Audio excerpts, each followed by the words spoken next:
La réussite, c'est ça le sujet de ce soir. Et comme on le sait tous, la réussite, tout le monde en rêve. Mais tout le monde ne se donne pas forcément les moyens d'y arriver. Et au-delà de l'envie, il faut savoir mettre en place des stratégies et s'y tenir. C'est ça le défi. Heureusement, tout cela s'apprend. Alors, sans plus tarder, je donne la parole à notre conférencière Hannah Cohen pour nous livrer tous ses bons conseils. À vous. Alors, bonjour et bonsoir à tous. Toujours ravie de vous retrouver. C'est le deuxième webinaire que nous avons ensemble. Je remercie d'ailleurs Ilana de m'avoir invitée, c'est très gentil. D'ailleurs, j'ai déjà vu quelques petits visages que je connais, donc bonsoir à mes amis, bonsoir à certains de mes coachés même. L'important, c'est, j'espère que vous allez bien, que vos familles vont bien, que vos proches vont bien. Ça, c'est extrêmement, j'ai envie de dire, important. Alors, c'est vrai que Liliana, tu l'as très très bien, on va dire, présenté. L'approche réussite, en réalité, on la veut tous, mais est-ce que au quotidien, on s'entraîne ou pas à réussir? Ça, c'est la vraie question. Alors, j'ai envie de dire que cette thématique ce soir prend tout son sens, oui. Parce que quand on a décidé de ce titre et qu'on a parlé de démarrer une année force, atteindre ses objectifs, les clés de la réussite, on ne savait pas qu'on allait rentrer dans une deuxième période de confinement, pardon, et où on va devoir peut-être on va dire redynamiser nos priorités, nos habitudes, peut-être apprendre à vivre ensemble et encore à nouveau séparer, enfin pas mal de choses qui vont être chamboulées, beaucoup de questions et tout ça relayé sur un fond d'inquiétude. J'ai envie de dire que cette thématique aujourd'hui prend tout son sens encore plus qu'hier parce que ça va nous permettre, je le souhaite en tous les cas, de pouvoir redynamiser une nouvelle énergie face à, on va le dire, l'adversité. Parce que rester confiné, ni vous ni moi, c'est quelque chose que l'on apprécie. On se sent diminué, on n'a pas l'impression d'avancer, on a l'impression de stagner. Je ne sais pas si vous êtes OK avec ça, mais en tous les cas, moi, c'est quelque chose qui, en fait, eh bien, j'ai l'impression de rester prostré, ne pas avancer. En tous les cas, pourquoi je vous disais que tout ça est relayé sur, on va dire, eh bien, un fond d'anxiété. Je reçois beaucoup de personnes à mon cabinet depuis ces 2 dernières semaines avec beaucoup de questions, beaucoup d'inquiétudes. J'ai envie de dire que tout cela est très, très, très légitime. En fait, on peut pas vivre quelque chose, une crise sanitaire comme on la vit, vivre une pandémie sur laquelle on n'arrive pas à mettre le mot de la fin sans se poser des questions. Alors, c'est vrai que c'est quelque chose, ce confinement qu'on a déjà connu, hein. On l'a déjà connu il y a à peine 6 mois et c'est vrai que face à ce premier confinement, on a eu 2 typologies de personnes.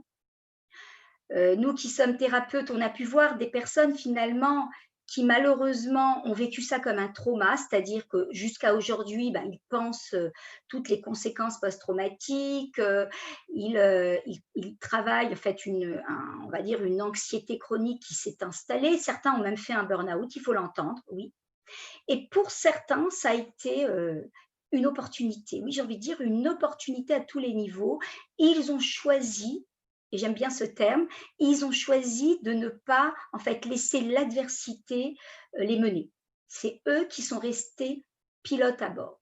Alors, en fait, la vraie question qu'on peut se poser ce soir face à nos projets, face à nos objectifs, face à ce que l'on veut atteindre, on a tous des projets en cours, on a tous eh bien, des priorités, c'est comment moi, je peux me mobiliser face à cette situation. Comment moi, je peux me mobiliser face à cette adversité. Ou encore mieux encore, et si en fait, je transformais cette période en tremplin. Oui, en tremplin. Si en fait, je prenais cette période et j'en faisais pour moi, finalement, une opportunité. Oui, c'est une question intéressante. Ces questions-là, en réalité, elles développent déjà une conscience supérieure et elles me font en réalité ne pas rester dans un mode suiveur.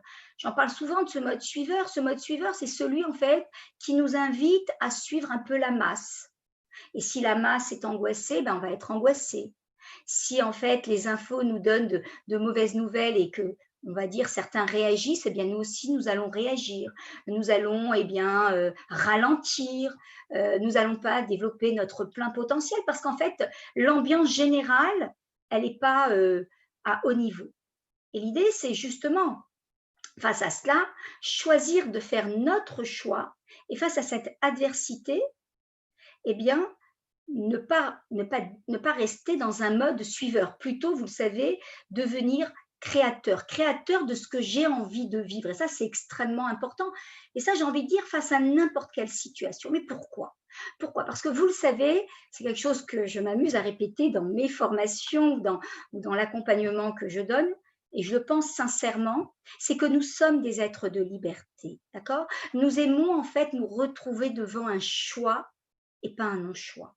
Ça veut dire qu'en fait, à tout moment, je veux me sentir la possibilité de me déployer pleinement. C'est quand on se retrouve en fait devant une impasse où il n'y a pas de choix que là c'est obstruant, tandis que lorsque je me dis que OK, nous vivons une difficulté, c'est un deuxième confinement, j'ai des projets en cours, j'ai envie d'atteindre ça et cela, j'ai envie d'avancer dans une telle et telle énergie. En réalité, j'ai en fait ce choix que face à cette adversité, j'ai envie finalement de continuer à vivre dans l'énergie dans laquelle j'étais. Et là, ça me permet finalement de faire un choix dans un non-choix. Alors, l'idée, c'est que j'ai envie de dire, quand je parle de cette situation, je parle souvent pour s'y préparer au mieux, ça renvoie beaucoup à l'idée de l'intelligence d'avant. J'en parle beaucoup de cette intelligence d'avant. Vous allez me dire, oui, mais l'intelligence d'avant, c'est celle qui me demande d'être attentive, c'est celle qui me demande tout simplement de me préparer, d'appréhender au mieux la situation pour que je puisse la vivre au mieux. Parce que je ne peux pas imaginer rester dans un statu quo, être dans une morne réalité et imaginer qu'il se passe des choses sympas pour moi. Vous comprenez? Donc l'idée, c'est de pouvoir préparer au mieux ce que j'ai envie de vivre pendant cette situation, puisque tout est préparation. On ne peut pas arriver comme ça, les mains dans les poches, en se disant waouh.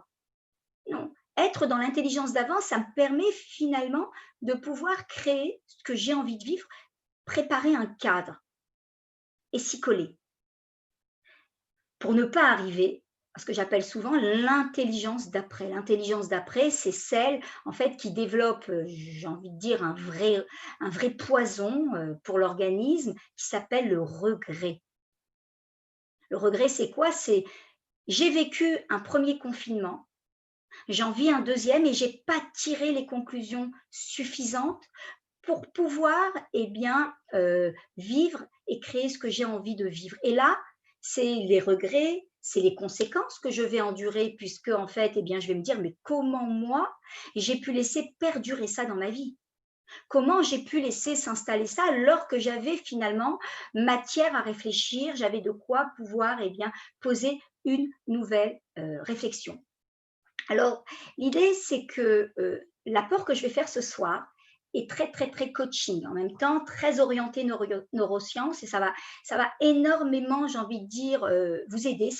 C'est un modèle que j'utilise dans mes séances au quotidien pour remobiliser l'énergie des coachés, pour pouvoir justement eh bien, les amener à remobiliser d'abord leur potentiel et à atteindre n'importe quel type d'objectifs. Donc, bien sûr, c'est un modèle qui repose sur 10 clés. On n'aura pas le temps de les voir, je vous rassure.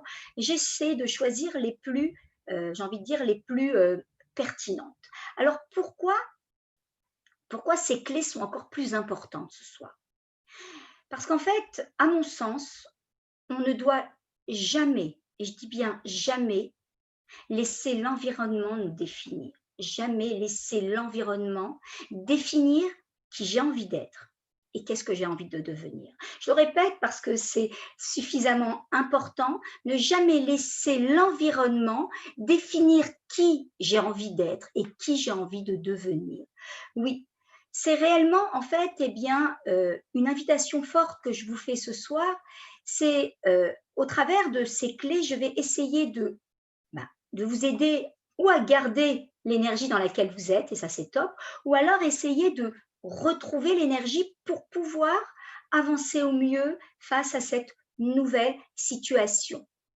Alors avant de rentrer dans le vif du sujet, parce que je sais qu'il y a certaines personnes qui me disent: «Mais vous intervenez en qualité de quoi?» Je vais quand même me présenter. Alors, je m'appelle, Chana Cohen, et je suis coach en neurosciences motivationnelles. Ça tombe très bien, motivationnelles.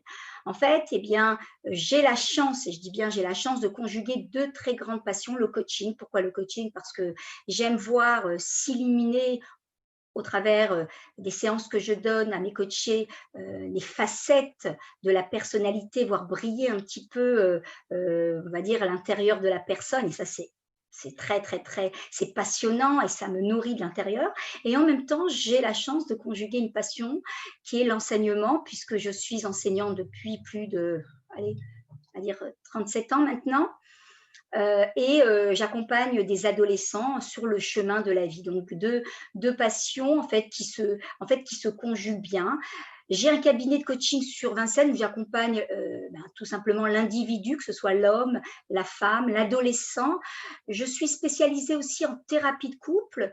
En fait, je travaille en binôme avec certains cadres communautaires, et en fait, j'accompagne le couple dans toutes ses phases de vie, que ce soit avant la relation de couple, pendant et après. C'est-à-dire qu'en fait, si la relation n'a pas été un succès, ni si le mariage, par exemple, n'a pas été un succès, que la séparation en soit un.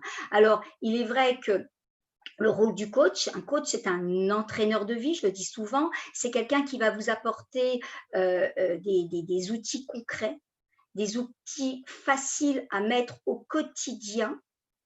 À la différence d'un psychothérapeute, c'est le psychothérapeute, on va dire, base son travail sur le passé émotionnel de la personne, alors que nous, eh bien, nous avons en fait, eh bien, plutôt une vision pragmatique des choses. On est dans le présent finalement, et on va orienter nos attentes vers l'avenir. C'est-à-dire qu'en fait, dans le présent, on va mobiliser des ressources qui vont me permettre juste tout simplement de créer l'avenir que l'on veut obtenir, ou que le coaché veut obtenir. Et c'est pour ça qu'on va mobiliser les ressources, on va essayer de définir autour d'une validation d'objectifs qu'est-ce que l'on veut atteindre. On va travailler autour d'un objectif, ça veut dire on ne va pas aller comme ça au petit bonheur la chance, un objectif qui va tourner sur les 5 domaines de vie, et on va justement créer comme une toile d'araignée.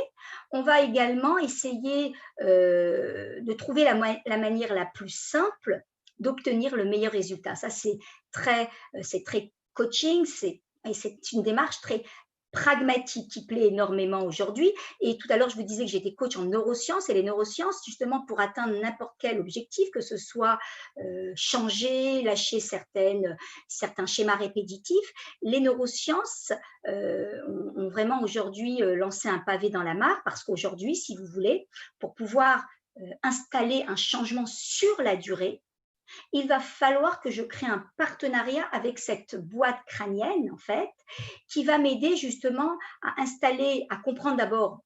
Les neurosciences, c'est vraiment comprendre comment fonctionne cette boîte crânienne pour l'utiliser de façon optimale et installer des changements sur la durée, parce que sinon, on va être plutôt de l'ordre d'un vœu pieux, et le changement ne va pas être durable. Alors, d'une façon générale, le coaching, c'est pas juste des atteintes d'objectifs. Oui, c'est une atteinte d'objectifs on va dire, dans différents domaines, que ce soit personnel, de couple, professionnel même, relationnel, familial. C'est aussi la gestion émotionnelle qui, des fois, eh bien, a une difficulté à être régulée et qui crée des troubles dans nos vies. C'est aussi peut-être vaincre un burn-out. Le coaching aide énormément. C'est aussi se défaire de phobies, se défaire d'addiction. L'addiction, on travaille, on a d'excellents résultats. En fait, c'est toucher tout ce qui tourne autour de la dimension humaine pour pouvoir avancer. Ça, c'est vraiment le propre du coaching. À part ça, je suis hypnothérapeute et praticienne en EFT. C'est une technique de liberté émotionnelle. Ce sont des outils complémentaires au coaching qui aident énormément. J'écris pour différents magazines des développements personnels sur des thématiques variées, et j'accompagne en entreprise. Ça veut dire que je suis formatrice en entreprise, mais pas seulement en entreprise, puisque j'ai à cœur de donner des formations à peu près une fois tous les 1 mois et demi, tous les 2 mois, sur des thématiques très variées, comme travailler par exemple la dimension de l'estime de soi, travailler la confiance en soi, qui on va dire c'est un bout de la réussite. On est obligé de travailler la confiance en soi si l'on veut réussir, si l'on veut se sentir bien, travailler autour aussi de la régulation des objectifs, de travailler qu'est-ce que le changement, en fait, toutes les thématiques qui aujourd'hui peuvent poser problème dans la vie de l'homme. D'ailleurs, la prochaine formation a lieu la semaine prochaine, dimanche soir à 21 h heure française. Ça sera quelque chose, en règle générale, c'est ou donné en présentiel ou en distanciel. Là, ça sera quelque chose qui sera donné en distanciel sur Zoom avec bien sûr un support numérique ou alors pour certains, ça sera peut-être un support papier puisqu'ils pourront le sortir sur en fait une thématique qui prend tout son sens aujourd'hui. La thématique de la semaine prochaine, c'est vraiment vaincre stress et anxiété. Je pense que c'est quelque chose qui va parler à beaucoup. Alors, aujourd'hui, on va essayer de rentrer dans le vif du sujet et j'ai envie de dire, et revenir sur un point très important. Comme tu l'as dit tout à l'heure, Ilana, on a tous envie de réussir, on a tous envie d'être heureux, ça et en plus c'est légitime. En même temps, la question à se poser, c'est est-ce que réellement j'active en fait tout ce qu'il y a à l'intérieur de moi, toutes mes ressources pour pouvoir y arriver. Est-ce que c'est juste un vœu pieux ou réellement, eh bien, je me mets en mode cerveau, en mode réussite? Est-ce que j'utilise mon cerveau en termes de cerveau de réussite ou au contraire, je me laisse, on va dire, un peu vivre? Et pour cela, je pense que réellement, on a besoin d'une structure, on a besoin d'un cadre. Pourquoi j'ai pensé à ce process motivation ce soir, ce modèle d'intervention qui est un excellent outil, parce que je pense qu'un cadre, d'une façon générale, avec des clés à l'appui, structure notre quotidien. On part du principe, mes amis, c'est que à l'intérieur de chacun d'entre nous, d'entre vous, il existe un champion en puissance. On a tous un champion en puissance. D'ailleurs, quand on entend eh bien, cette notion de champion, ce qui nous vient à l'esprit, c'est tout de suite cette notion d'entraînement. Oui, en fait, un champion, c'est quelqu'un qui s'entraîne. Eh bien oui, justement, l'idée, c'est que, tu l'as bien présenté encore une fois, Ilana, c'est qu'en fait, tout est une question d'entraînement, de training. Est-ce que finalement, j'utilise mon cerveau pour être heureux? Ou est-ce que j'utilise mon cerveau pour, eh bien, pour ne le pas être? Ou alors est-ce que j'utilise mon cerveau pour réussir ou pas? Ça, c'est la vraie question. Donc, en vérité, aujourd'hui, pour pouvoir atteindre ces objectifs, être dans une perspective de réussite, la question, c'est il va falloir se donner un cadre, se donner en fait un cadre qui va me sécuriser et qui va peut-être m'aider à avancer avec beaucoup plus de force. Je vais pouvoir activer et mobiliser tout simplement l'énergie qui est à l'intérieur de moi. On a énormément d'énergie. Donc on va pouvoir déjà définir est-ce que je passe la plus grande partie de mon temps dans une haute énergie ou dans une basse énergie? Vous voyez? Parce que souvent, on veut une chose, mais en même temps, en termes d'alignement, il y a une difficulté. Et c'est là où ça renvoie à une notion, ce qu'on appelle une notion de congruence. Est-ce que je suis congruente avec ce que je veux? Est-ce que, en fait, eh bien, quel est le regard, par exemple, que je pose sur moi ou que je pose sur les autres? Quel est le langage que j'utilise au quotidien? Est-ce que je suis plutôt centrée solution ou plutôt problème? Et c'est là où intervient cette notion d'alignement. Et je pense que pour pouvoir revenir on va dire, à reformater les choses, on a besoin d'un cadre, on a besoin de clés. Alors vous allez me dire, oui, c'est très scolaire tout ça. Il faut savoir que le coaching, c'est très pragmatique, c'est très scolaire. Et devant vous, vous avez un coach, mais en même temps, vous avez une enseignante. Je pense que le mix des deux, ce cocktail des deux, en fait, eh bien, donne une direction, c'est vrai, très structurée, mais je pense qui nous aide et qui nous sécurise. Parce qu'encore une fois, tu ne peux pas avoir envie qu'il se passe des choses sympathiques dans ta vie si en fait tu as un mental qui va dans le sens contraire. Donc ça, c'est quand même quelque chose de très important. Comme souvent le dit David Lefrançois, mon mentor, c'est qu'en fait, ça s'appelle avoir du GBS, du gros bon sens. Alors, maintenant qu'on a développé, on a compris pourquoi c'est important de se réunir ce soir et combien je pense que cette intervention va pouvoir vous aider, on va commencer à développer certaines clés de ce process motivation. Alors, la première clé de ce process motivation que je vous dis qui est un excellent outil, c'est, qui est à mon sens essentiel, je dis bien essentiel, c'est la validation inconditionnelle de qui l'on est. Oui, la validation inconditionnelle de qui l'on est. Alors, vous le savez, j'accompagne énormément de personnes, je suis thérapeute et je reçois à mon cabinet des gens, des personnes qui me disent, écoute Chana, je ne suis pas heureux. Je ne suis pas, en fait, je n'apprécie pas la vie que je vis. OK. Et quand on gratte un petit peu ensemble, on se rend compte que finalement, j'ai envie de dire, ces personnes ont complètement inhibé une conscience. Cette conscience, c'est la conscience de leur valeur, de leur mérite. C'est quelque chose qu'ils ont fait carrément disparaître de leur vie. Ils ont même en fait, il persiste en eux un sentiment d'inutilité. Donc c'est très, très, très, très fort. Alors c'est quoi se valider? C'est quoi se valider inconditionnellement?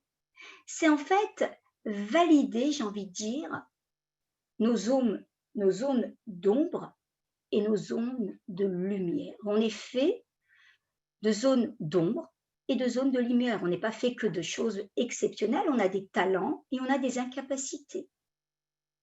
On a, à l'intérieur de nous, une partie qui nous tire vers le haut et une partie qui est, on va dire, la version, on va dire, celle qui nous demande de rester dans nos schémas répétitifs, la version la moins, qui nous encourage à ne pas avancer d'un iota.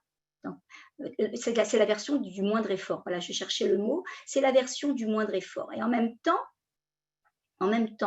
face à cela, on a reçu à la naissance, finalement, quelque chose qui ne dépend d'aucune de nos réalisations. Je répète, on a reçu, chaque être humain a reçu à la naissance quelque chose qui ne dépend d'aucune réalisation, qui ne dépend de personne. D'accord? Ce que l'on a reçu, ce que chaque être humain a reçu, c'est cette notion de valeur et de mérite. Nous sommes tous et toutes des personnes qui avons de la valeur et qui avons un mérite certain. Et ça, c'est quelque chose qui ne dépend pas de nos réalisations. Ça ne dépend pas de nos succès. Ça ne dépend pas de nos échecs. Ça ne dépend de personne. Vous le savez, nous sommes des êtres de lumière. On nous a remis à l'intérieur, on va dire à la naissance, une partie divine. Et rien que pour ça, j'ai envie de dire, nous avons cette notion, nous portons en nous cette notion de mérite et cette notion de valeur. Regardez, quand vous prenez le premier livre des textes sacrés de la Torah, au moment de la création du monde, Dieu a créé l'homme en dernier, qu'on appelle l'invité du monde. Oui. L'invité du monde, il a préparé un monde merveilleux pour pouvoir y accueillir son invité. Et justement, les commentateurs expliquent qu'en réalité, d'abord l'homme a été créé unique pour qu'il comprenne qu'en réalité, chaque homme doit penser à chaque instant, à avoir cette conscience de chaque instant que le monde a été créé pour lui. Bishvili nivra olam, c'est pour moi que le monde a été créé. C'est pour toi que le monde a été créé. C'est pour toi que le monde a été créé. En réalité, rien qu'avec cette conscience, cette notion de valeur et de mérite ne devrait pas être affectée. Et pourtant, Et pourtant, on a beaucoup de mal à nous valider, à nous accepter comme nous sommes, avec nos talents, j'ai envie de dire, et nos incapacités. C'est là où, en fait, ça renvoie à cette notion d'être et de faire. En réalité, vous le savez, nous sommes appelés des êtres humains, hein. Tout notre mérite réside dans l'être et pas dans le faire. J'ai envie de dire toujours dissocier ces deux notions qui sont l'être et le faire et ne jamais les mélanger. Ne jamais les mélanger parce qu'en fait, on va commencer à se juger finalement sur des choses que l'on a faites ou que l'on n'a pas faites et on va faire dépendre cette valeur qui est quelque chose qui nous est dû et qui va en fait finalement, eh bien, parfois transiger et va souffrir des maux et de ce que l'on va bien vouloir eh bien, y mettre. Donc, toute l'idée, c'est que c'est vrai, on va avoir des exploits, on va connaître des grandes réussites, et ça c'est pour chacun d'entre nous, mais on va aussi connaître des erreurs, on va se planter.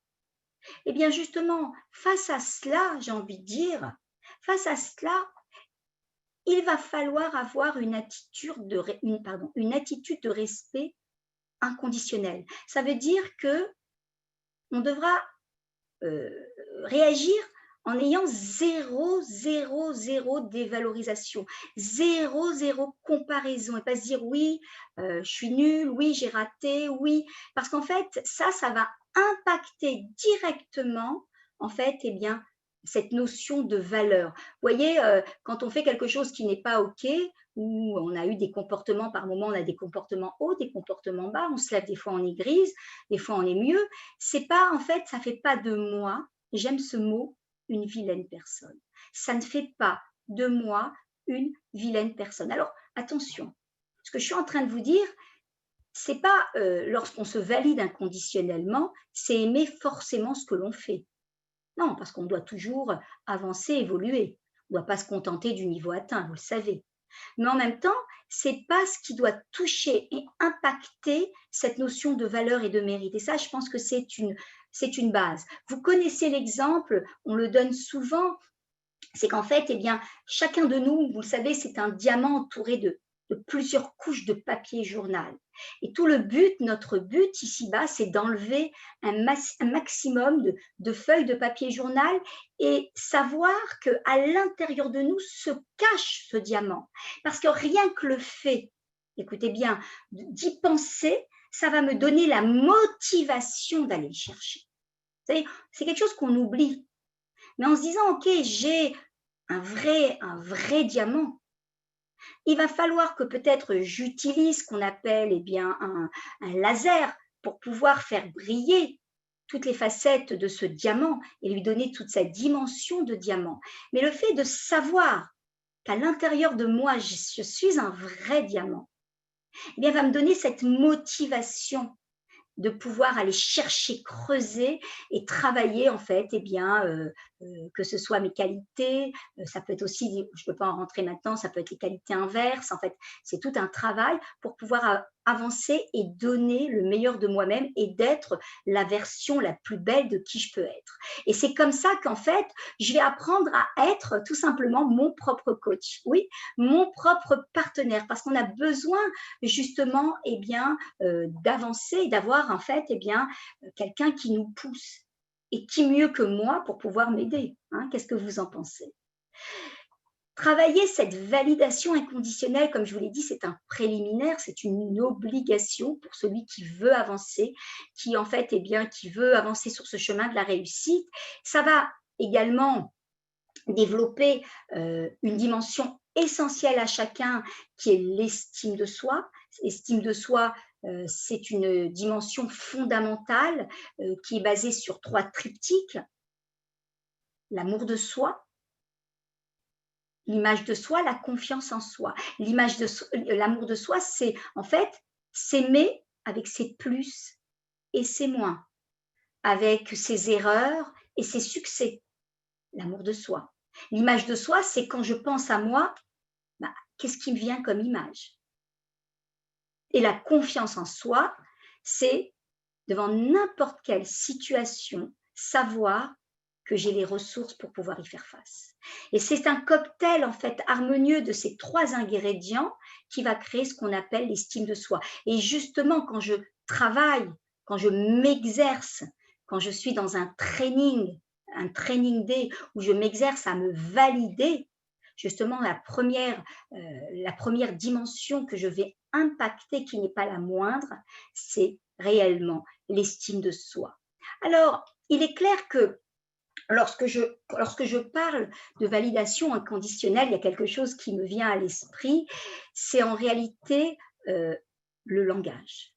Oui, le langage que j'utilise, ce langage intérieur que j'ai avec moi-même et ce langage extérieur que j'ai avec l'autre. Il faut savoir que le langage, vous le savez, les mots ne sont pas que des symboles, hein, c'est avec les mots que le monde a été créé, ça nous le savons tous, et avec le langage, je peux encenser une relation, déjà ma propre relation, parce que en fait, eh bien, il y a un couple, ce couple que je fais avec moi-même et le couple que je fais avec l'autre, hein, que ce soit dans mon couple marital ou dans mon couple tout simplement autour de mes relations. Donc, il est clair que ce langage que je vais utiliser peut vraiment encenser la relation ou tout simplement la détruire. Donc, dans ce langage, on a souvent un langage extrême, un langage de surgénéralisation ou un langage, j'appelle ça un langage transformationnel, ou alors on pense souvent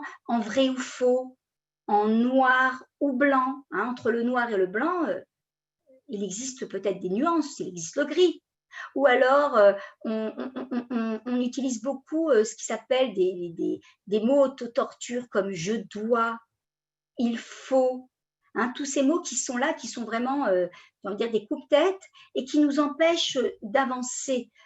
Encore une fois, je vous l'ai dit tout à l'heure, nous sommes des êtres de liberté, donc ces mots, c'est vraiment mots c'est des mots qui nous torturent et qui, en réalité, nous mettent une chape de plomb et ça ne nous aide pas à avancer. Au lieu de choisir, j'ai envie de dire, un langage plutôt alternatif où on va pouvoir se dire, bon, je pense cela, mais est-ce que ma pensée est réaliste? Donc là, vous voyez, on est en train de remettre en cause. Est-ce qu'elle est réaliste, cette pensée que j'ai? Ou alors quand on commence à avoir des préjugés sur l'autre, est-ce que réellement je suis dans la tête de l'autre? Est-ce que je peux penser à la place de l'autre?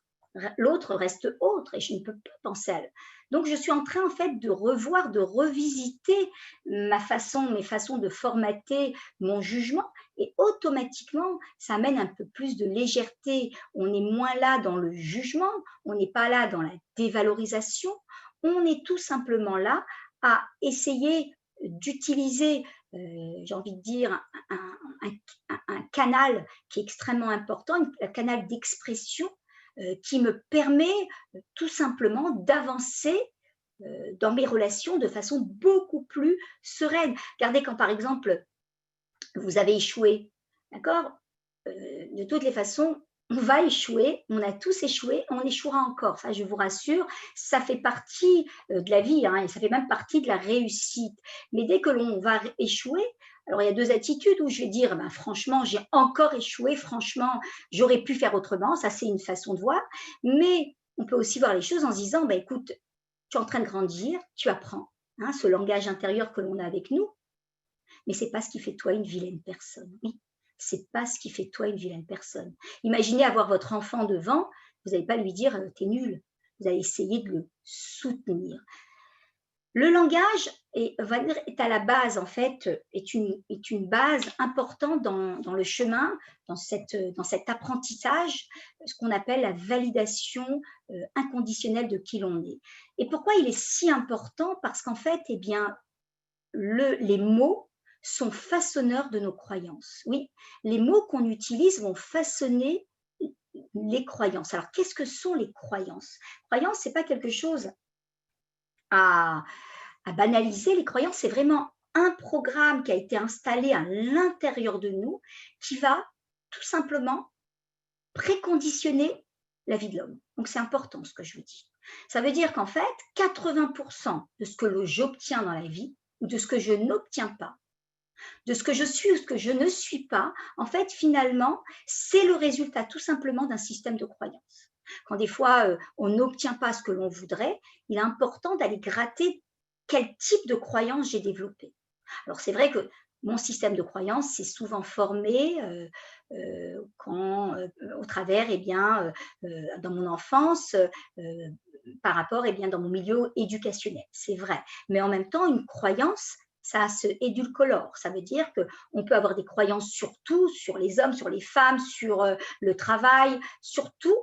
Et en même temps, c'est quelque chose que l'on peut transformer en croyance ressource. Mais si on le laisse, c'est clair que ça peut créer des forces invisibles qui nous empêchent d'avancer. Alors pourquoi je vous dis ça? Parce que ce qui est à la base de nos croyances limitantes, c'est aussi les mots que j'utilise. Parce qu'en fait, les croyances, c'est comme si j'archivais à l'intérieur de moi une banque de données. Finalement, c'est comme des étiquettes que je vais coller sur mon front ou que je vais coller sur le front de l'autre et qui vont m'empêcher d'avancer. Vous savez, ces fameuses phrases dans lesquelles eh bien, on se positionne comme une mauvaise mère, ou alors je suis pas mateuse, ah ça j'y arriverai jamais, la richesse c'est pour les autres, je suis pas, les langues c'est quelque chose que j'ai du mal eh bien, à apprendre, j'arriverai pas à faire plus que cela. Vous voyez, c'est toutes ces croyances, en vérité, qui forment une force invisible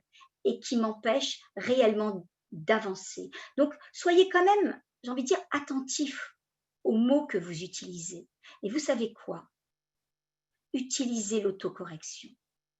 Je ne vous demande pas d'avoir, c'est ce que je dis souvent à mes coachés, je ne vous demande pas d'avoir la bouche scotchée en vous disant waouh, qu'est-ce que je vais dire, à chaque mot être là, attentif. C'est impossible. Vous n'y arriverez pas, vous serez déçu et vous allez développer une énergie de culpabilité qui va mener nulle part. Ce n'est pas ce que je vous demande.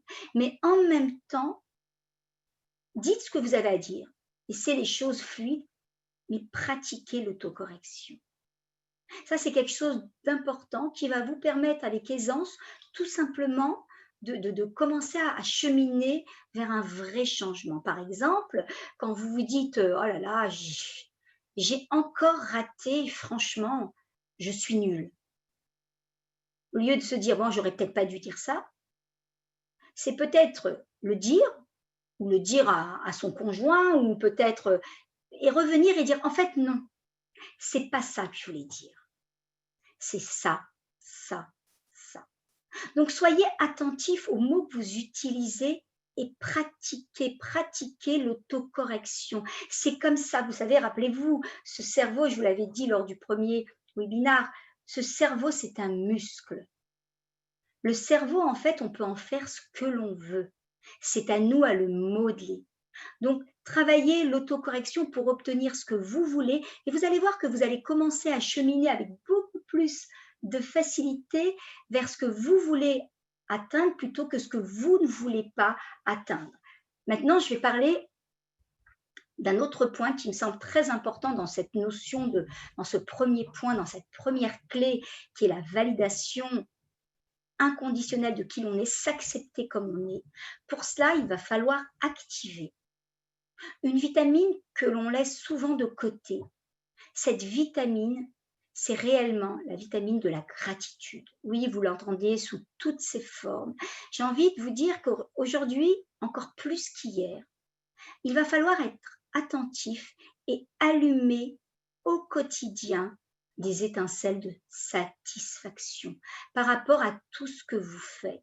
C'est en fait renforcer ce qui marche bien. C'est appuyer sur de la réussite pour réussir. Vous voyez, vous savez, la vie aujourd'hui, les études montrent que on reçoit 8 marques négatives contre 2.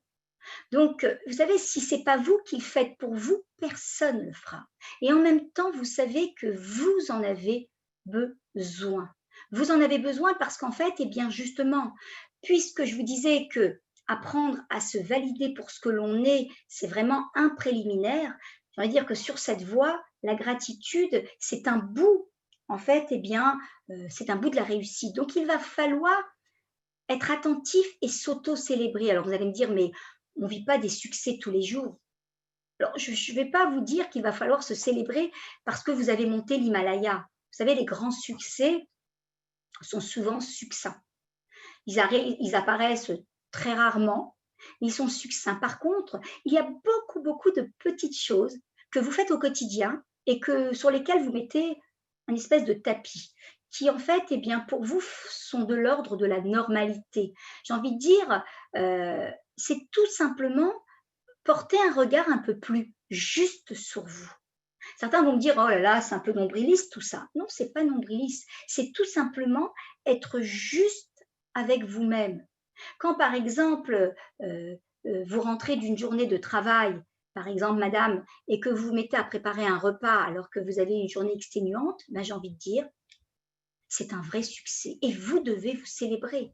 Quand monsieur, vous avez travaillé, que vous rentrez, que vous passez 1 heure à expliquer un exercice de maths à votre enfant, c'est pas rien, c'est un succès. Allumez des étincelles de satisfaction parce que d'abord, vous en avez besoin. Personne ne peut le faire à votre place. Et en fait, eh bien, c'est porter un regard un peu plus juste sur ce que vous faites. Parce qu'en vérité, tout ce que vous faites en soi, c'est un vrai, vrai succès. Donc le dire et dire bravo, c'est super, j'en veux encore, c'est un succès, j'en veux encore. Vous allez envoyer en fait à cette boîte crânienne de nouveaux messages. Vous allez aller à contre-courant parce que ce dont on a l'habitude finalement, j'ai envie de dire, c'est surtout des messages très négatifs. On est toujours là à pointer ce qui ne marche pas. Je parle déjà de notre langage intérieur et à part ça, l'extérieur n'est pas plus tendre. Donc l'idée, c'est que vous allez pouvoir utiliser ce qu'on appelle la méthode des autosuggestions et vous allez commencer à développer un nouveau regard sur vous. Et ça, c'est complètement différent. Vous allez vous regarder avec tout le respect que vous devez avoir. Tout à l'heure, je vous parlais d'estime de soi, qui commençait par on va dire, le premier ingrédient qui était l'amour de soi. Et là, justement, je parlais de respect. Eh bien, on ne peut pas aimer quelqu'un qu'on ne respecte pas. Et je pense que le plus grand respect que l'on peut avoir envers soi, c'est justement de porter un regard un peu plus juste sur ce que l'on fait. Cette gratitude, elle ne s'arrête pas juste à ce que l'on fait, c'est aussi, à mon sens, être en gratitude de ce que l'on a. Oui, ça veut dire être en gratitude de la vie et dire un grand oui à la vie. Regardez quand vous dites oui, faites l'excès avec moi là, l'instant présent et dites oui. Regardez dans quel état vous êtes. Vous êtes dans une énergie super forte. En fait, attention, hein, vous allez me dire, ouais là, mais tu déchantes là. Rana, il y a des choses qu'on vit qui ne sont pas sympas. Vous avez raison, il y a des choses qu'on vit qui ne sont pas sympas, il y a des choses que je vis qui ne sont pas sympas. Mais en même temps, quand je dis oui à la vie, c'est pas ce que j'aime, en fait, c'est pas aimer ce que la vie me donne, parce que des fois, des choses que j'ai pas envie de vivre. Mais c'est tout simplement être dans ce mouvement de la vie et pas être réfractaire, c'est pas être à contre-courant. Automatiquement, les choses complexes vont devenir beaucoup plus faciles que si en fait vous êtes là à grogner, mais pourquoi la vie me donne ça et c'est pas juste, etc. Eh bien, vous allez encore durcir le dossier. Ça va être encore plus complexe que si vous êtes dans un mouvement vital et dire oui à la vie, dans une vivance, j'appellerais ça. Eh bien, vous allez finalement, les dossiers plus complexes, vous allez les vivre avec beaucoup plus de facilité. En fait, c'est tout simplement aimer ce que l'on a, aimer ce que l'on vit plutôt que se dire je serai bien quand la vie sera différente avec moi.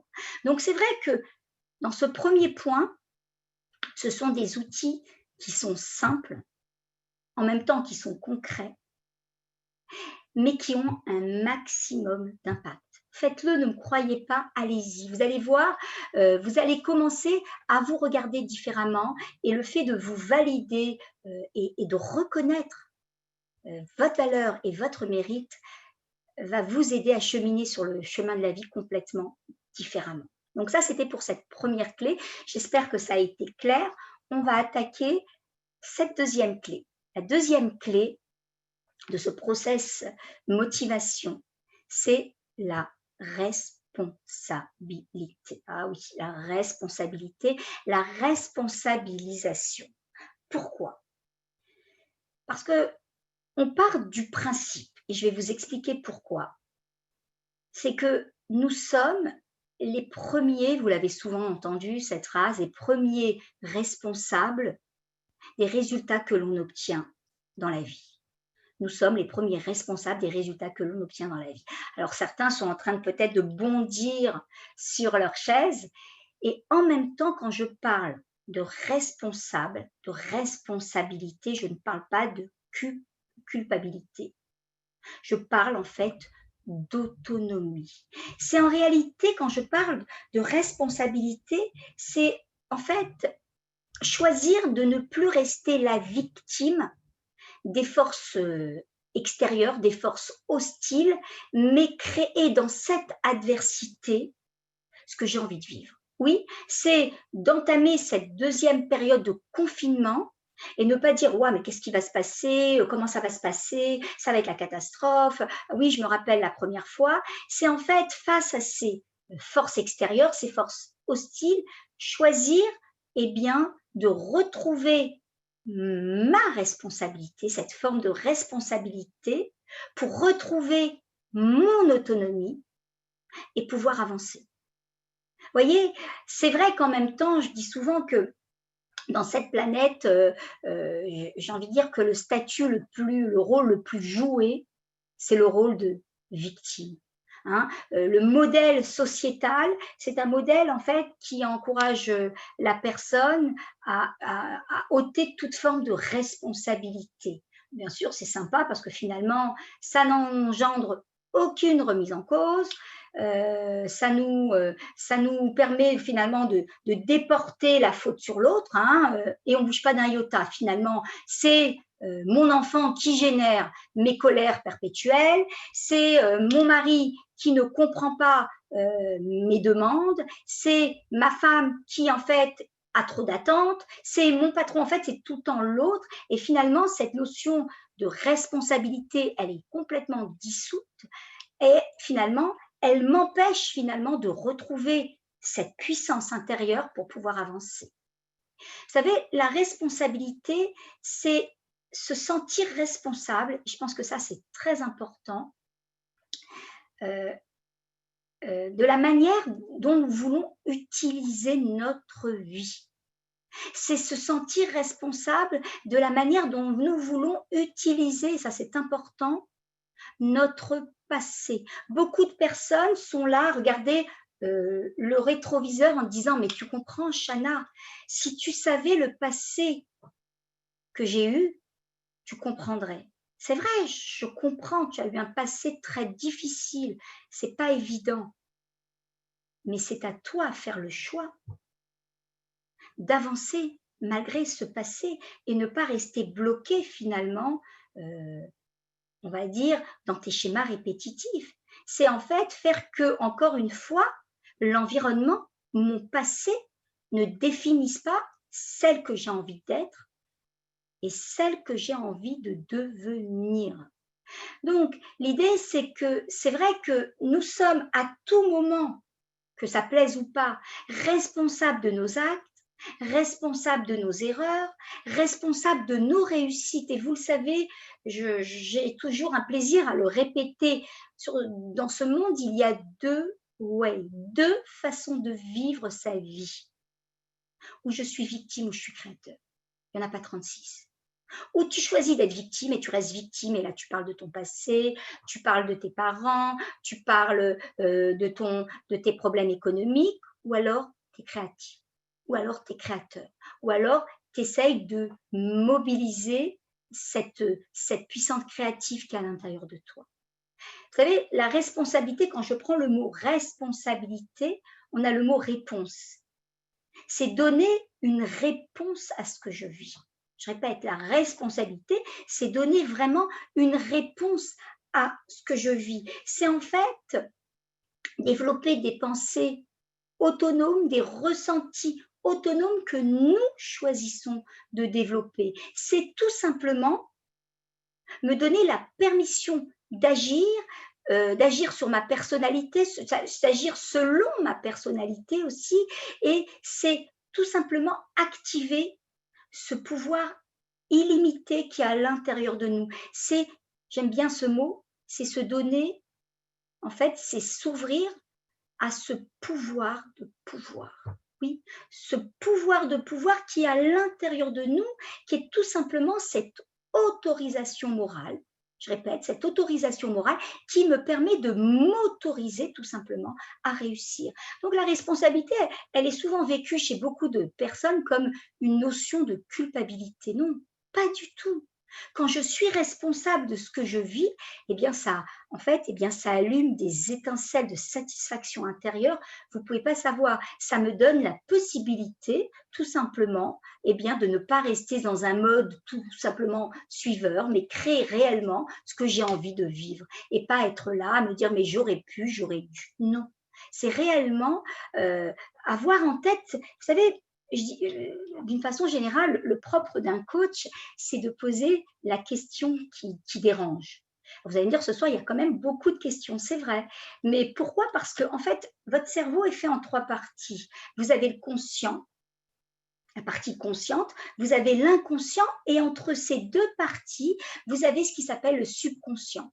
Et ce subconscient-là, eh bien, interagit aux questions que vous lui posez. C'est-à-dire qu'en fait, quand vous vous posez des questions, ça crée un mouvement à l'intérieur de vous. Posez-vous un maximum de questions. Je connais des personnes qui ne se sont jamais posé de questions, qui ont avancé comme ça.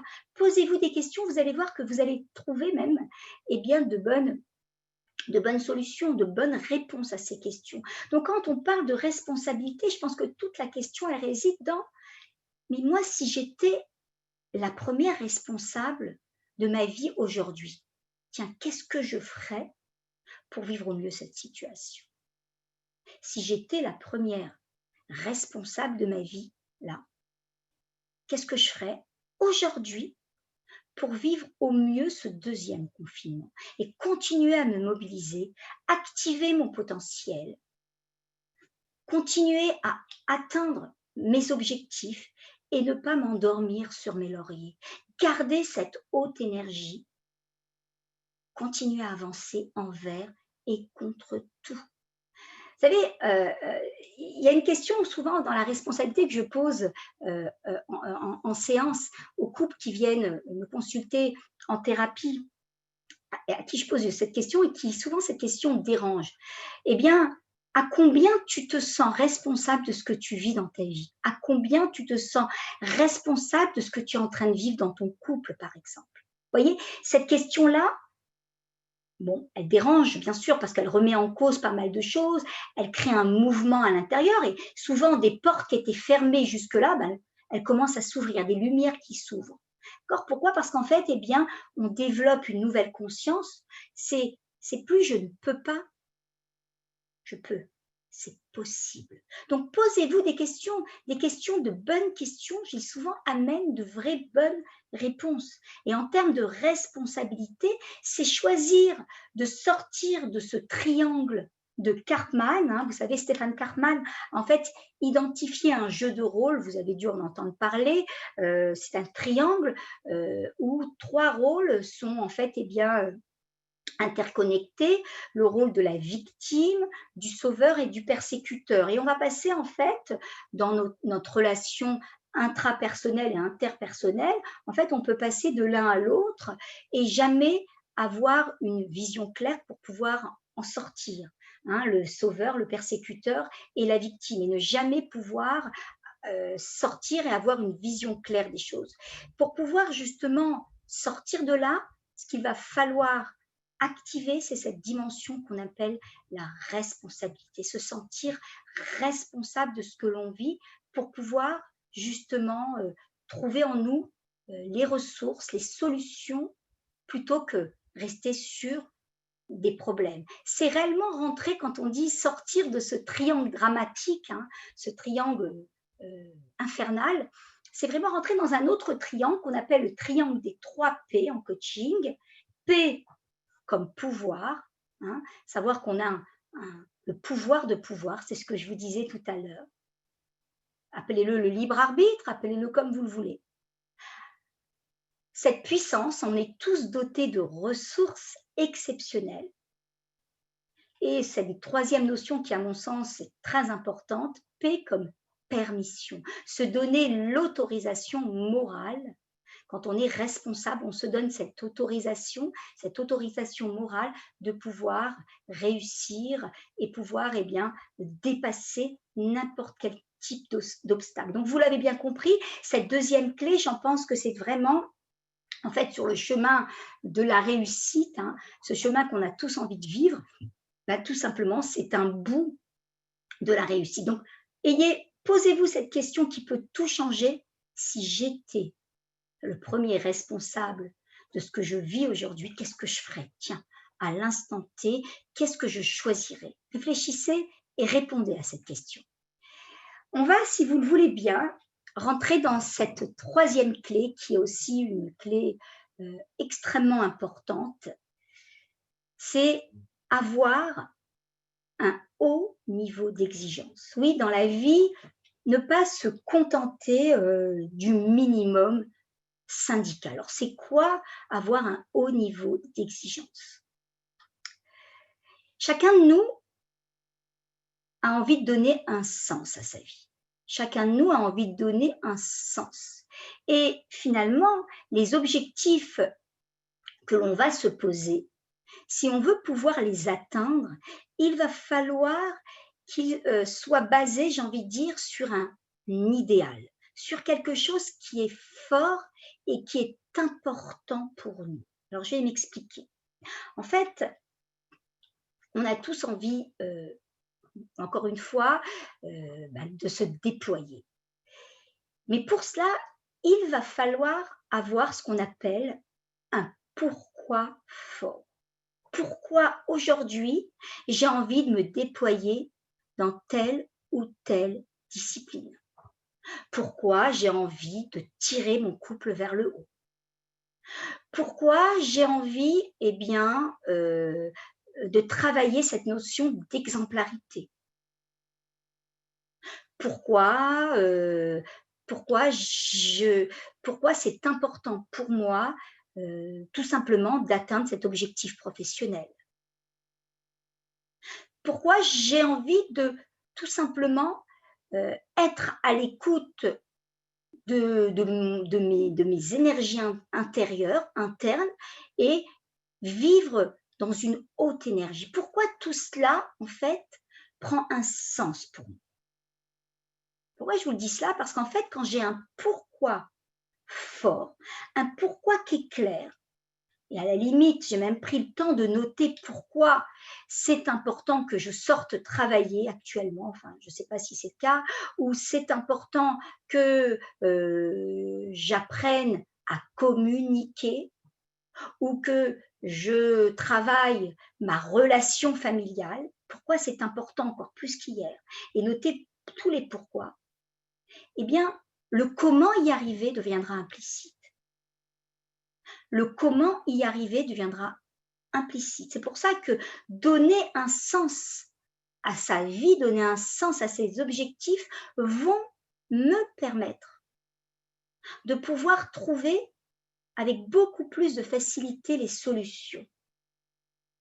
C'est ce que je dis, c'est quand j'ai un pourquoi fort, le comment reste implicite. Vous savez, nous avons un cerveau, on appelle ça ce lobe préfrontal et ou ce néocortex, comme vous le sentez, il est divisé en deux parties, le cerveau gauche et le cerveau droit. Quand vous êtes comme ça dans votre pourquoi, c'est-à-dire lorsque vous êtes en fait à donner un sens à ce que vous voulez atteindre, vous êtes en train d'activer ce côté gauche, ce cerveau gauche qui lui en fait, il tourne autour de la raison logique. Pourquoi il est important aujourd'hui d'y arriver encore plus qu'hier? Pourquoi ce confinement, je dois le vivre à un autre niveau? Là, vous êtes en train d'activer le cerveau gauche. Automatiquement, quand vous avez un cerveau fort, ce cerveau gauche, le cerveau droit qui, lui, c'est le cerveau de la projection, de la pensée projective, c'est le cerveau, on va dire, qui tourne autour de, on va dire, de la solution, eh bien, vous allez voir qu'il va s'activer et vous allez trouver facilement des solutions pour pouvoir atteindre vos objectifs. Ça, c'est très, très coaching, bien sûr. C'est en fait la manière d'utiliser de façon, comme je vous disais tout à l'heure, optimale votre cerveau. Donc, il est clair que lorsque vous avez en réalité un haut niveau d'exigence, le haut niveau d'exigence, c'est donner un sens à ce que vous faites, donner un sens pour pouvoir atteindre n'importe quel objectif. Pourquoi? Parce que quelque part, on est en train de donner quelque chose qui s'appelle du sens. Quel sens là tu donnes à ton projet? Quel sens tu donnes à cette période? Et ce n'est pas du tout la même chose. Alors c'est vrai que quand on dit avoir on va dire, un haut niveau d'exigence, souvent, exigence rime avec difficulté, une forme de dureté. Non, je pense que exigence, ça rime avec avoir des standards, tout simplement, de qualité élevée. Vous méritez le meilleur, je mérite le meilleur, donc quelque part, on doit mettre tout en place pour obtenir le meilleur. Ça revient encore à cette notion de validation inconditionnelle de qui l'on est. Si j'ai conscience de ma valeur, automatiquement, je vais vouloir le meilleur et je vais justement faire en sorte d'avoir on va dire, des exigences, des standards de qualité élevés. Je ne vais pas me contenter d'un minimum, un minima, j'ai envie de dire. Donc, il est clair qu'il va falloir travailler autour de quelque chose qui génère chez moi une énergie psychique, qui va générer une énergie physique, c'est l'objectif. Tout à l'heure, dans le titre, on voyait le mot objectif, atteindre des objectifs. Oui, un objectif est extrêmement important parce qu'en fait, il va nous sortir de notre zone de confort. Quand je me place un objectif, je vais parfois même oser trembler. Fois, on va avoir des challenges, on va oser trembler. Souvent, les études montrent que les personnes qui osent trembler, qui se fixent souvent des objectifs et qui les atteignent, ce sont des personnes qui réussissent. Ce n'est pas des personnes qui sont prostrées dans leur place, mais qui se lancent et qui osent trembler. C'est vraiment des personnes qui réussissent. Pourquoi un objectif? Parce qu'en vérité, un objectif, c'est cette capacité à se projeter tout simplement dans l'avenir. C'est en fait essayer de structurer son quotidien, être focus sur cet objectif et structurer son quotidien. Et ça va créer une forme de motivation qui va développer chez moi mes talents, des talents souvent inconnus et des compétences que je ne connais pas. Donc l'idée, c'est l'objectif est extrêmement important. Et quand je dis avoir de hauts niveaux d'exigence, ce n'est pas parce que quelque chose est difficile qu'on ne fait pas. Ça, c'est très, très, très important. Ce n'est pas parce que ça me paraît complexe que je ne vais pas me lancer. C'est encore une fois nous surpasser, sortir de cette zone de confort pour pouvoir avancer. Mais en même temps, j'ai envie de dire que l'exigence, on va dire l'exigence équilibrée, on va dire la bonne exigence, c'est un cocktail tout simplement d'exigence et de bienveillance. Encore une fois, c'est être exigeante parce que j'estime que je mérite le meilleur. Je suis une personne qui a de la valeur, qui a du mérite, mais en même temps, je vais me féliciter, je vais développer ce qu'on appelle de la bienveillance, je vais m'encourager, je vais être encore ce bon coach pour soi. D'ailleurs, j'aime bien le titre de ce livre, d'ailleurs qui est pour moi un livre de chevet, que je lis et que je relis parce que je le trouve extrêmement intéressant. C'est le livre de Thomas d'Anzenbourg. Pardon.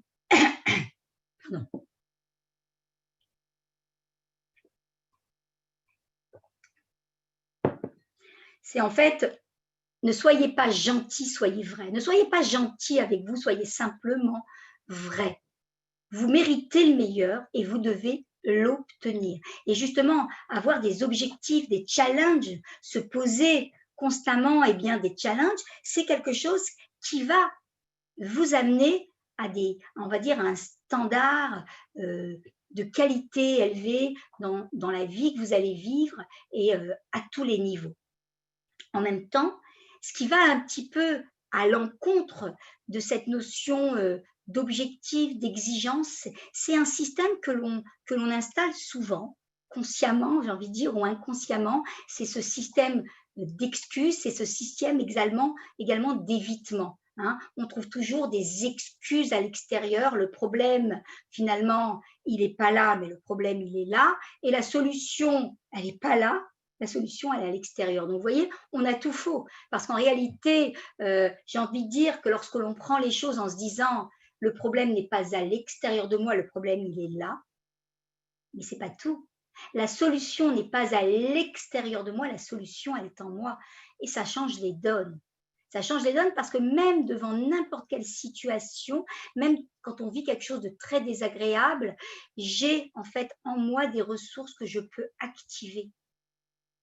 Donc, en fait, il y a une partie du problème que je peux résoudre. Donc, cette notion de système d'excuses, c'est quelque chose qui un petit peu bafoue toute cette notion d'objectif, d'exigence. Alors ça, c'est les exigences en réalité que je dois avoir envers moi-même. Alors certains vont me dire, écoute, Chana, c'est très bien ce que tu nous dis, mais en même temps, la vie est bourrée d'exigences. Si encore on doit s'en rajouter, mais c'est la fin des haricots, c'est le cas de le dire. D'accord? Mais en même temps, c'est vrai que la vie nous impose énormément. Et si moi j'ai des exigences à côté, ça fait beaucoup d'exigences. Alors je vous invite justement en termes d'exigences, quand en fait la vie nous impose des choses qui sont difficiles, d'avoir à l'esprit ce petit outil qui marche très très bien. C'est cette pyramide des exigences et des moyens. Vous savez, on a dans la vie beaucoup d'exigences. Je dois être à l'heure, je dois performer dans mon travail, je dois être une bonne épouse, je dois être un bon père, je dois être exemplaire, je dois donner le meilleur de moi-même à mon équipe. Enfin, dans tous les domaines, on doit être la meilleure et on a des exigences de partout et de tout en même temps. L'idée, c'est que pour ne pas être complètement fondu dans ces exigences et remettre au centre les exigences qui sont importantes, c'est les nôtres, il va falloir travailler une pyramide qu'on appelle la pyramide des exigences et des moyens.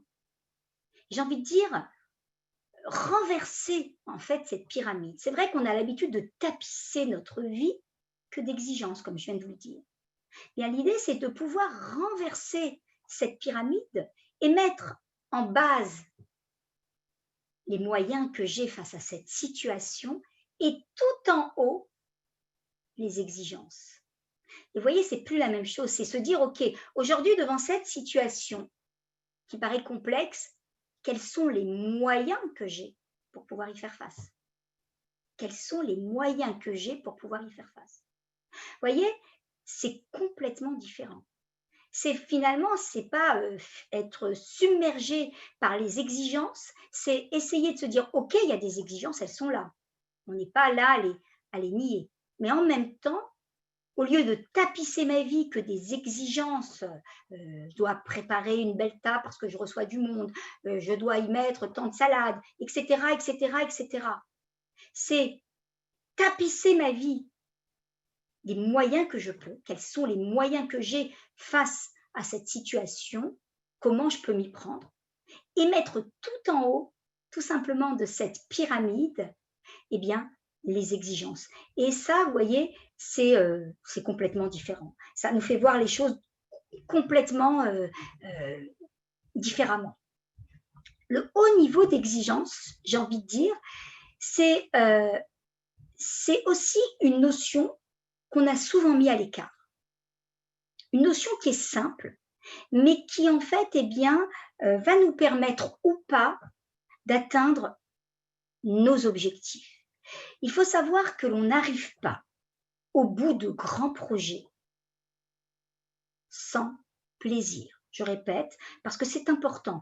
On n'arrive pas au bout de grands projets, de choses qui nous tiennent à cœur, sans cette notion de plaisir. Et cette notion de plaisir, on l'a souvent mis de côté quand on a des challenges importants. Alors, il est impossible de pouvoir conjuguer, j'ai envie de dire, challenge, projet, avec cette notion de plaisir. Et pourtant, elle fait partie, en vérité, elle fait partie de la réussite. Vous savez, en coaching, quand on a, par exemple, on doit aider un coaché à développer de nouvelles performances, hein.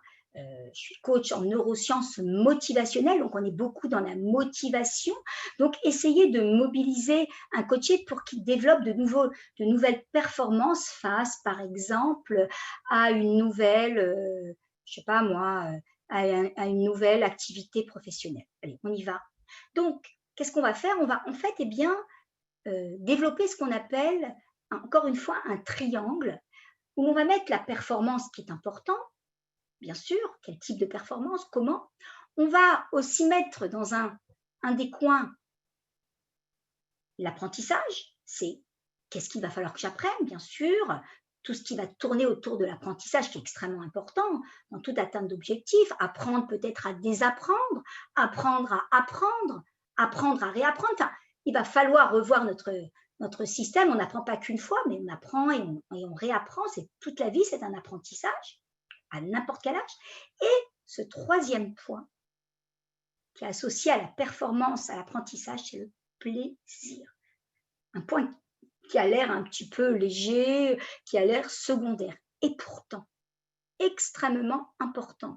Ça veut dire qu'en fait, eh bien, il va falloir allumer dans les plus grands projets que l'on a une notion de tout simplement de plaisir, une notion en vérité d'allumer tout simplement des étincelles de plaisir pour pouvoir inhiber peut-être l'angoisse que l'on va pouvoir vivre face à certains projets et donner l'envie d'aller toujours plus haut, plus fort, plus vite. Donc, il est important, j'ai envie de dire, ce qui n'est pas important, c'est souvent on pense que c'est de faire les choses, hein. Ce qui est important, c'est comment les faire. Ce qui est important, c'est pas ce que nous faisons, parce que souvent on pense que c'est ce que nous faisons. Non, c'est la manière dont je vais faire les choses qui prend toute son importance. Et cette notion de plaisir est très liée, j'ai envie de dire, à cette notion de réussite. Tout simplement, eh bien, vous allez créer un rempart contre l'anxiété, contre le stress aussi. Vous savez que quand vous êtes stressé, vous libérez une substance qui est un vrai poison pour le corps, qui est le cortisol. Donc, habituez-vous, j'ai envie de dire, à mettre un peu de légèreté, tout simplement de fun et colorer les tâches qui ont l'air ardues, colorez-les de plaisir. La question, c'est vraiment de se poser comment moi, aujourd'hui, je peux obtenir de meilleurs résultats en prenant un maximum de plaisir. Oui, c'est ça la question.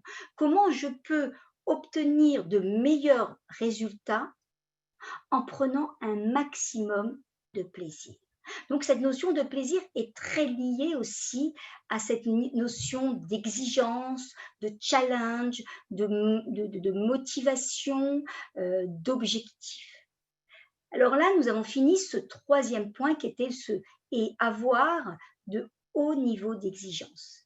J'espère que ça a été clair et que, en fait, eh bien, vous avez pu, de toutes les façons, je pense que ce webinaire va être remis pour que vous puissiez éventuellement le reprendre et réécouter parce que je pense qu'il y a beaucoup de notions et c'est quand même intéressant de pouvoir eh bien, revenir sur certains points.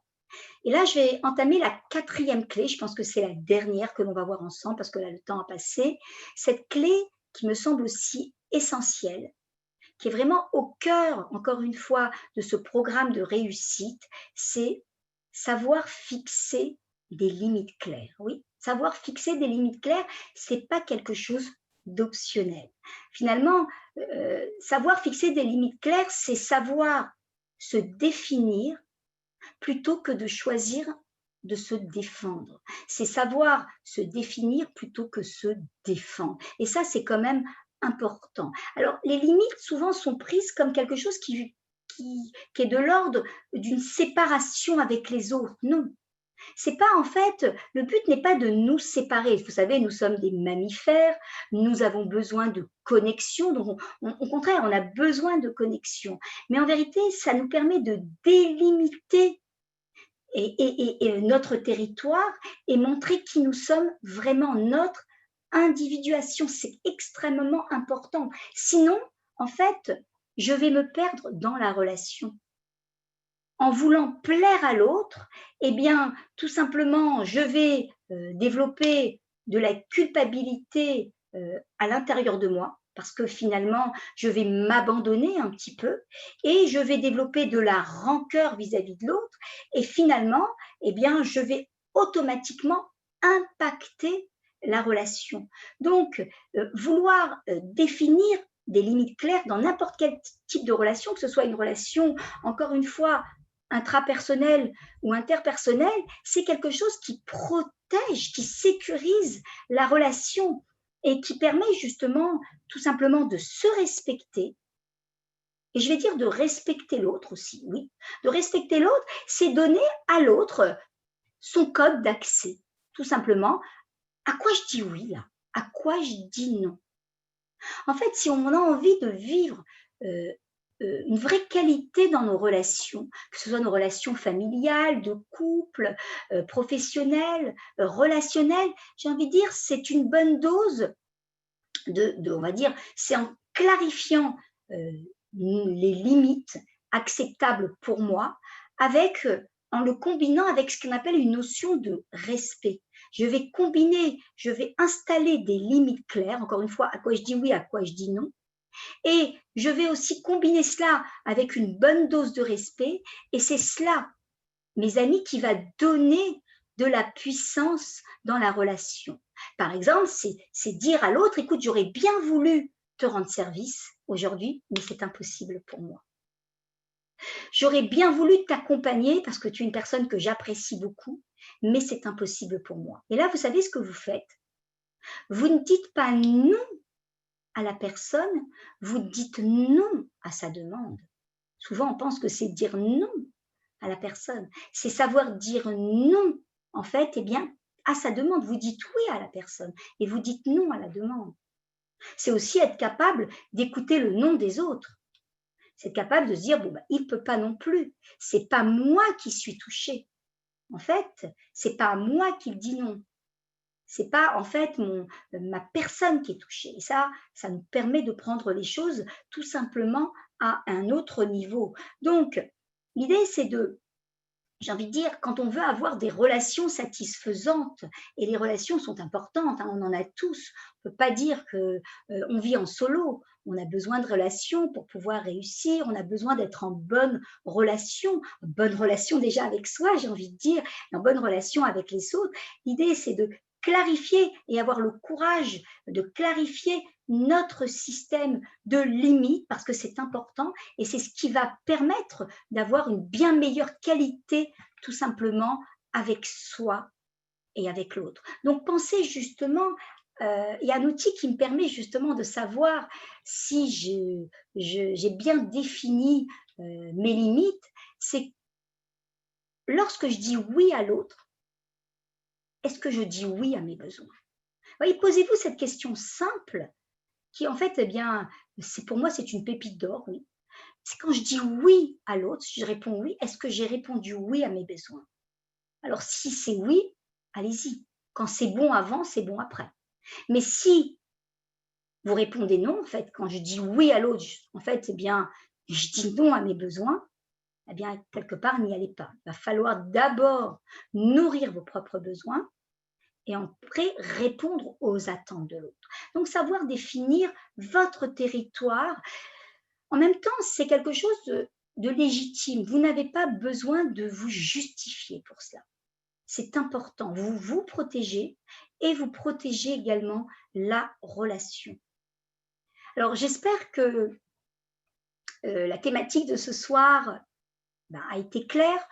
nous avons vu ensemble 4 objectifs, enfin 4 voies, 4 clés qui sont surtout basées sur déjà, dans un premier temps, sur un travail de conscience, hein.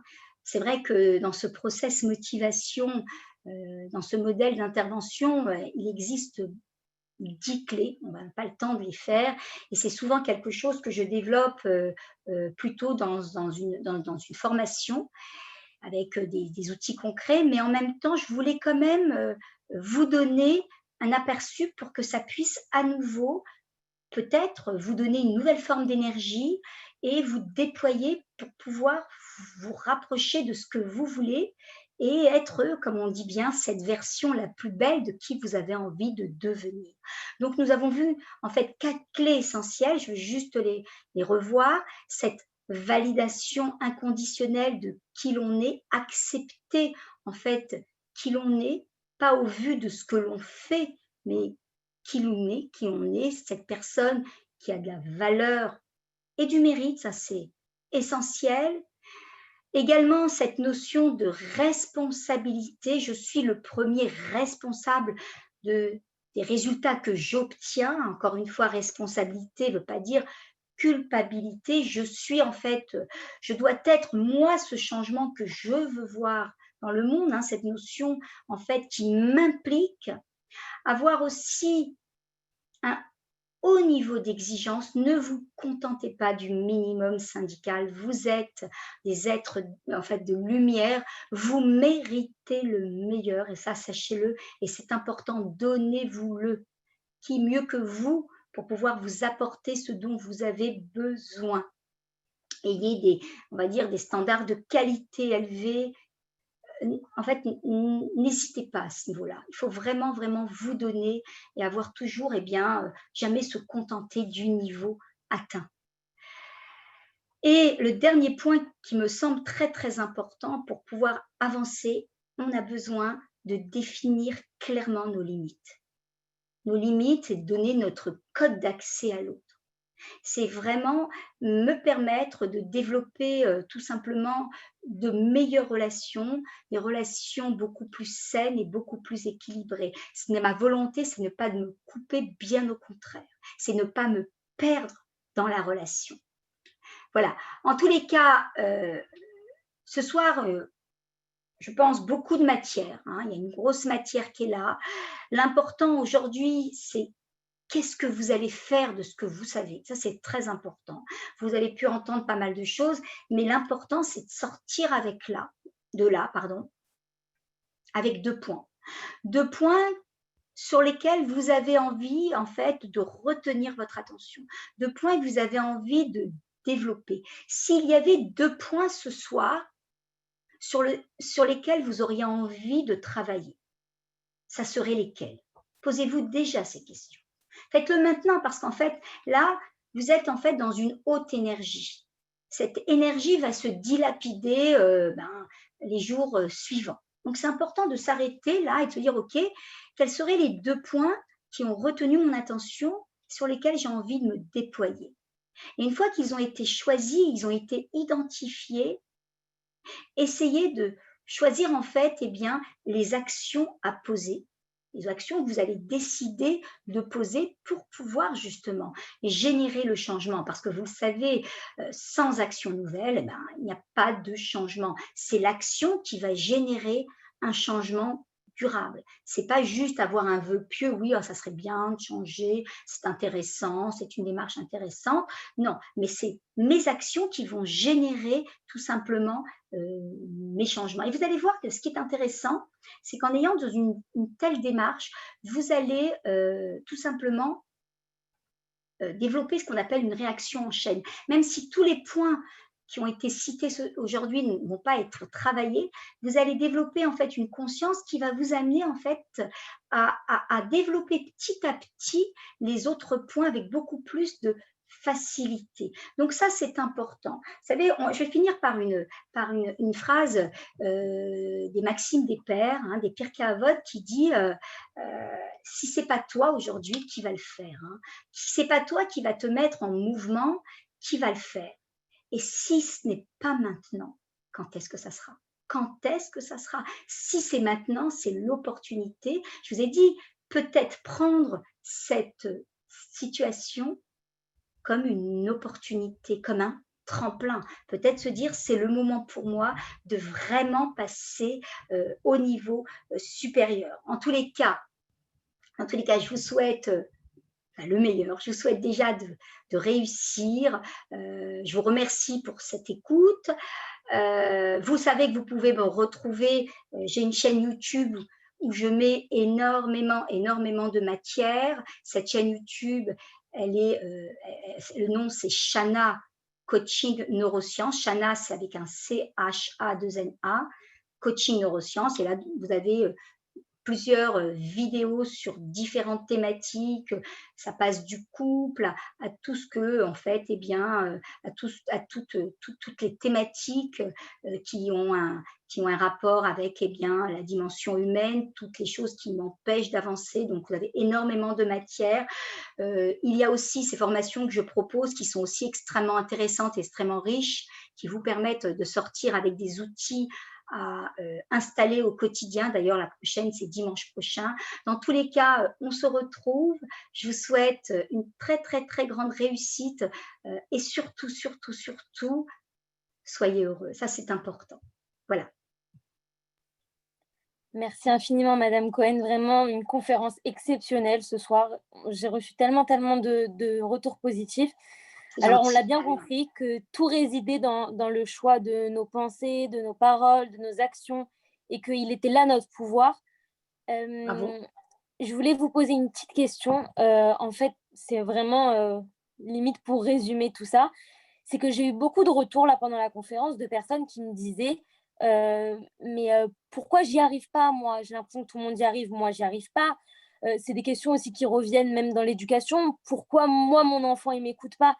Et en vérité, vous l'avez évoqué au début de la conférence par rapport au choix des questions qu'on pose à notre subconscient. Et ce choix des questions, il est crucial, je pense, et je vous laisse le développer Oui. en conclusion. Et ce choix des questions, il est crucial. Pourquoi? Parce que, comme vous l'avez dit, le cerveau, c'est un ordinateur qui fait de la lecture de nos questions. Et en vérité, poser les bonnes questions, c'est aussi quelque chose d'essentiel. Et se poser la question pourquoi j'y arrive, comment je pourrais y arriver plutôt que pourquoi j'y arrive pas, c'est quelque chose qui change beaucoup. Donc, je voulais que vous releviez un petit peu ce point-là par rapport aux questions que j'ai eues en privé. Je les ai résumées en une question. Oui, c'est très Voilà, je bien, pense que c'est c'est très bien, important de le au faire. contraire, c'est très bien. Tout à l'heure, je te disais, Ilana, enfin, je disais que en fait, le propre d'un bon coach, c'est de poser la question qui dérange. Vous voyez, en coaching, il y a aussi, il y a un travail, il y a des process, il y a tout ça, mais le propre d'un bon coach, c'est de poser la question qui dérange au bon moment. Et c'est ça qui va créer en fait quelque chose comme de l'ordre d'une étincelle et qui va créer un mouvement à l'intérieur. C'est vrai que de se poser des questions et pas chercher à être comme ça suiveur, c'est quelque chose d'important. Le fait rien que de prendre, en fait, de se poser une question, c'est déjà être en conscience de ce que l'on ne veut plus. Vous voyez, c'est définir aujourd'hui pourquoi moi j'y arrive pas, ou peut-être comment moi je peux y arriver aussi. Vous voyez, c'est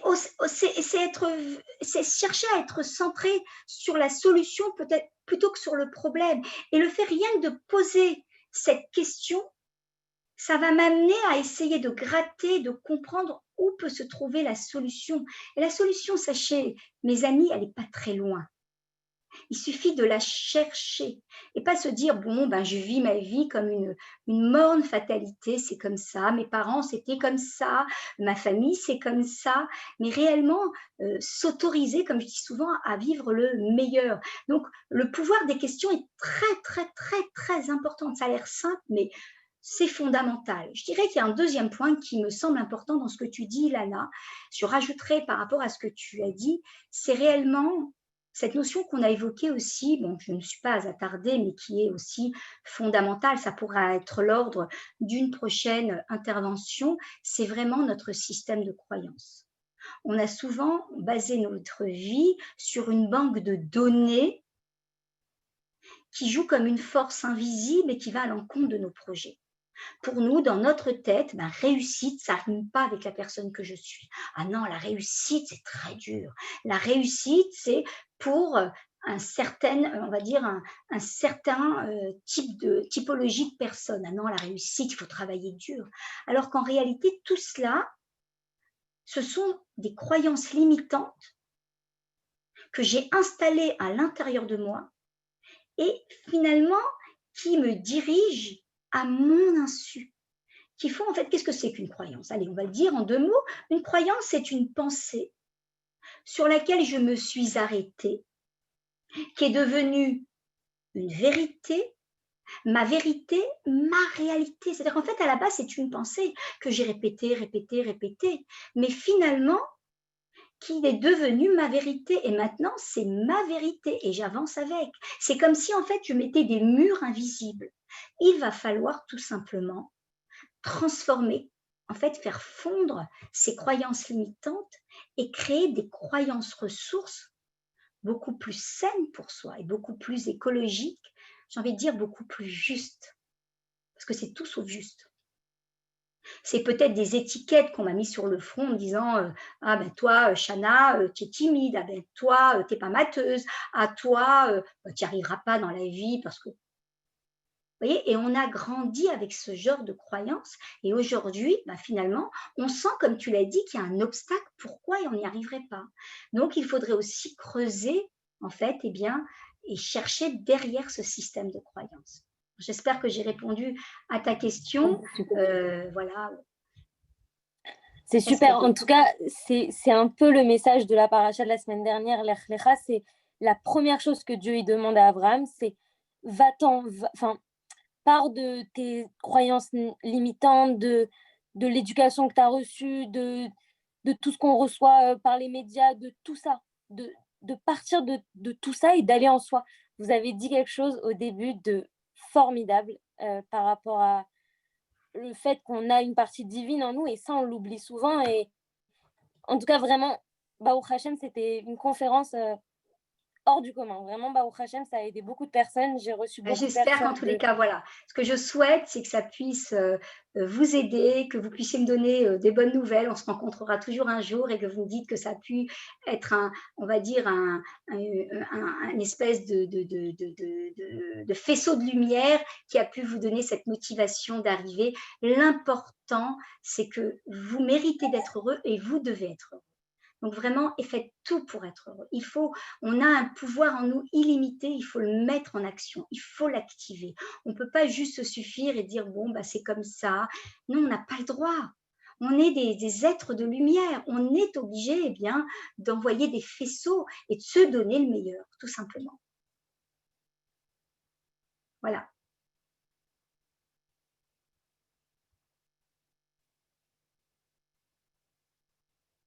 Non, j'entends plus personne. Est-ce que… Désolée, j'arrivais pas à remettre mon micro. Bon, Ben alors, voilà, Baruch Hashem, j'ai beaucoup de personnes. Je vous enverrai les captures qui vous remercient et c'est et gentil. qui témoignent de cette conférence extraordinaire. Je vais vous envoyer les captures. C'est Je pense gentil. qu'on va conclure là. Je pense que c'est bien comme ça. Voilà. En tout cas, je vous Merci remercie beaucoup à pour vous en votre tout cas. écoute. Et comme vous l'avez précisé, l'enregistrement, il est disponible sur menoralive.fr. Je vous l'enverrai en privé. Il sera disponible aussi sur la chaîne YouTube de Madame Cohen. Très bien. En tous Formidable. les cas, à très très bientôt. Le meilleur Ouais, à pour très bientôt. chacun. À Amen. bientôt. Au Merci beaucoup. revoir. À Au bientôt. revoir. Au revoir.